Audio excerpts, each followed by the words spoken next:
Perhaps the greatest leaps in all of science history occurred during the 17th century. At the dawn of the century, heliocentrism was just an alternative idea, one that fit the data more poorly than the leading geocentric model that had held sway for over 1,000 years. The laws governing the motions of objects on Earth, what we now know as classical mechanics, were largely unknown, and the phenomenon of gravitation was not understood. The telescope had not yet been invented, and naked eye observations were still the best tools humanity had for investigating the cosmos. By the end of the century, everything was different. The planets were at last known to orbit the Sun in ellipses, with the outer planets moving at speeds in proportion to their distance from the Sun. Planets had their own systems of moons, Saturn had rings, Venus exhibited phases, and the laws of motion and gravitation were shown to apply to all known objects on Earth and in the heavens above. This culminated in the work of Isaac Newton, who invented calculus, codified the laws of motion, and developed the universal law of gravitation. Yet, Newton also encountered problems he couldn't solve, and one of his more famous quotes is, "Gravity explains the motions of the planets, but it cannot explain who sets the planets in motion." Now in the 21st century, modern astrophysics finally holds the answer. It isn't a who, but a what that first set the planets in motion, after all. When we look at the structure of our solar system today, we know a lot more about it than Newton knew back in his day. Yes, the Sun anchors the solar system, but unlike Newton, we know that it comprises 99.8% of the solar system's total mass. Newtonian gravity is sufficient to explain the motions of all of these objects, with only very slight corrections, due to general relativity, needed to describe the precessional motions of the inner, rocky planets. Back in Newton's time, only 6 planets, and no asteroids, and 1 or 2 suspected periodic comets were known. But today, we not only know much more about our own solar system, we also know about thousands of other stars with planetary systems around them, the exoplanets. There are some similarities between these exoplanetary systems and our own solar system, but some important differences as well. These systems all seem to obey Newton's law of universal gravitation as well, and the planets within them follow elliptical orbits that are determined by the gravity of their parent stars. Planets come in all different masses, but unlike our own solar system, there is no delineation between where rocky versus giant worlds can be found, at any distance, near or far, from the stars that they orbit. In addition, the most common type of exoplanetary world known so far, in between the masses of Earth and Neptune, is not represented at all in our solar system. However, one important limitation of our own solar system is the fact that it's already old. Some 4.5 billion years have elapsed since its formation. We have little insight into its past history, as all we have access to is the evidence written on the face of its survivors. How many planets and/or moons were destroyed by collisions, swallowed by other planets, or by the Sun, or ejected from our solar system entirely over the course of its lifetime? We cannot say for certain, but copious lines of evidence, from cratering rates across various planetary and lunar surfaces to the existence of moons around Mars, Earth, and Pluto, to the short lifetime of Saturn's rings, indicate that the answer is likely at least several, and perhaps more. Fortunately, we are now in the era where we can witness the formation of young and even newborn stellar and planetary systems, and have learned a variety of lessons from them. For one, almost every newborn stellar system, including protostellar systems, doesn't possess a spherical cloud of matter around it, but rather exhibits a plate-like structure known as a protoplanetary disk. For another, these protoplanetary disks remain undifferentiated, uniform, with no gaps or features in them, for only the first 1–2 million years of the system's history. And then features begin appearing in systems that are 2 to 10 million years old, and then appear to become mature features after 10+ million years have elapsed. This means that planets form relatively early on in a stellar and planetary system's history, but episodes of extreme violence continue for much longer.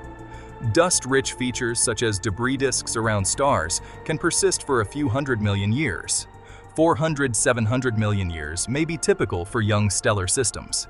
We estimate that this correlates to a period of heavy bombardment and frequent impacts and collisions among the young planets in systems such as these, which is consistent with cratering rates observed on the Moon, Mercury, Mars, and other worlds in our own solar system. As a result of these and many other advances in planetary science and planetary astronomy, we are now closer to a complete picture of how planetary systems form than ever before. Who or what set the planets in motion? In order to understand the full story, we have to start at the beginning. And even though planets don't begin forming until 2 million years after their parent stars have ignited nuclear fusion in their cores, the story of the motion of planets begins way before that, back when the stars that they'll eventually orbit first begin forming. One of the first things we have to look at is how stars form, from the collapse of molecular clouds of gas. These clouds of gas must do two things in order to collapse and form stars. They have to accumulate enough mass, usually hundreds of thousands of solar masses, but sometimes even more, in order to gravitationally collapse under the influence of their own mass, and they have to cool sufficiently, radiating that heat away. Otherwise, the pressure generated from those thermal effects will prevent gravitational collapse. Once these two critical items have been achieved, the initial gas cloud that stars will form from begins collapsing. And as that collapse occurs, it doesn't occur monolithically or into one big blob. Rather, there are regions within this cloud of gas that happen to start out with a slightly greater density than others. And these regions serve as nucleation sites for the contraction of matter. As a result, when gas clouds collapse, they begin to fragment, and stars form primarily within the fragmentation sites that collect the most mass in the briefest amounts of time. Perhaps unexpectedly, we learn from examining these fragmentation sites that singlet star systems, like our own solar system, is only one of many options. Although approximately half of all stars that form wind up being singlet systems, it's fully half of all the stars that form that wind up as components in multi-star systems. About 35% of all stars are in binary systems. About another 10% are in trinary systems, and approximately 4 to 5% are in quaternary or richer systems. In addition, these star-forming regions usually wind up forming thousands of stars in relatively short order, in a time span of just a few tens of millions of years. The most common type of newborn star we find arises inside what are known as open star clusters. Star clusters that form when clouds of gas collapse inside the plane of the Milky Way galaxy.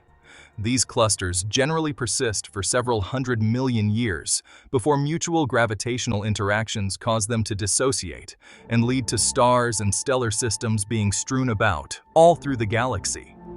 While this is the eventual fate of these newly formed stars, including stars with planetary systems, it holds significant implications for what physics takes place when these stars, and the material that will eventually become planets, are first taking shape. Whenever you have two clumps of massive matter that exist in close proximity to one another, and especially when these clumps are in motion relative to one another, they don't just exert forces on one another, although it's Newton's law of gravitation that demands they do just that. Additionally, the near part of one massive clump to the other clump experiences a greater than average gravitational force than the center of the clump, while the far part of that massive clump experiences a less than average gravitational force compared to the center. In addition, the up part and the down part of that clump will be pulled towards the centers, as will the left part and the right part of that clump. Now, let's put these ingredients together in the context of star and planet formation. We're going to start out with a clump of matter that's in the process of collapse, and that clump of matter, due to the tidal forces at work on it, as well as the initial distribution of mass that forms the clump, will both start off asymmetrical in 3 dimensions, where one axis is longest and one axis is shortest, and will possess a non-zero amount of angular momentum. Then, as gravitation causes this clump of matter to collapse, one axis, usually the initially shortest axis, will inevitably collapse first, leading to a physical phenomenon. And no, not making this up, known as pancaking.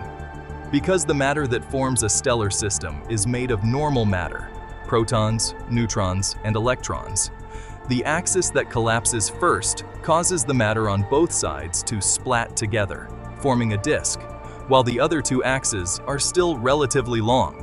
Now, fold in the presence of angular momentum, and that disk must inevitably rotate as well, leading to a configuration that has a central clump of mass orbited by a disk of protoplanetary material, which is the hallmark of practically every protostellar system ever observed. It's at this point that a sequence of critical events then unfolds.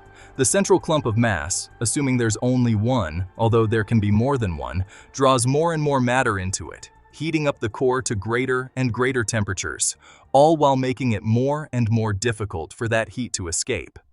Meanwhile, the disk of material, which can either be known as a circumstellar disk or a protoplanetary disk, since it both surrounds the protostar and is the precursor to planets that will arise, remains undifferentiated and uniform, although it continues to revolve around the central protostar. At last, a critical threshold is crossed.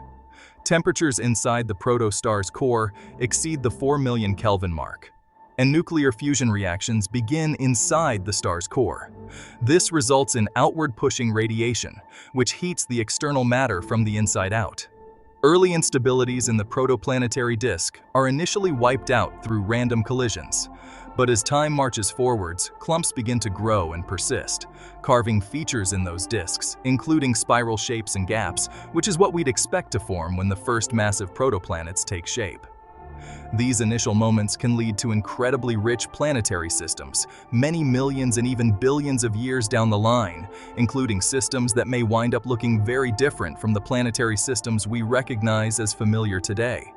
But that's the answer to Newton's big question.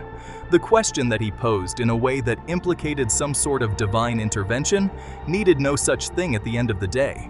Instead, it's just conventional astrophysics, the laws of motion, the law of gravity, and the process of nuclear fusion that are more than sufficient to create the initial motion needed to set the planets, the ones within our own solar system, and the ones in any stellar system beyond our Sun, on their courses in orbit around their parent stars.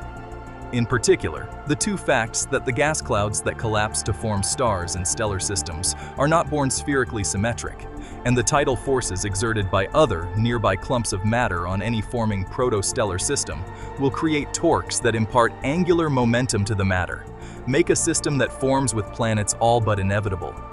Those planets, assuming there are enough heavy elements to create them in a fashion that won't lead to them completely photo-evaporating away, will then persist, and because angular momentum is a conserved quantity, will continue orbiting around their parent stars for as long as stable orbits remain possible. Sure, some of them may experience catastrophes, including ejections, collisions, or being swallowed by their parent star. But the big question of Newton, that of who or what set the planets in motion, has now been definitively answered. Thank you so much for coming this far with us. Remember to join us next time, in the next video. Until then, take care and good night.